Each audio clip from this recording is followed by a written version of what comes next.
সবাই তার সাথে বেঈমানি করবে, আমার স্বামী কখনো আমার সাথে বেঈমানি করবে না। সবাই আমার হাত ছেড়ে দিবে, আমার স্বামী কখনো আমার হাত ছাড়বে না। এখানে যারা বিবাহিতরা আছেন, আমি ছোট্ট মানুষ হিসেবে শ্রদ্ধার সাথে একটা কথা বলি।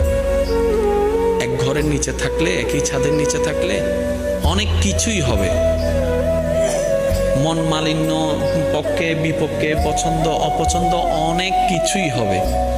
এগুলাকে ফোকাস দিয়েন না, ডিভোর্সে যায়েন না। কারণ ডিভোর্স করে যেখানে যাবেন সেখানে যে মহাসুখ পাবেন এরকম কোনো গ্যারান্টি নেই। যেখানে আছেন থাকুন, আল্লাহর রহমতের আশা করুন। ডিভোর্স কখনো সমাধান হতে পারে না।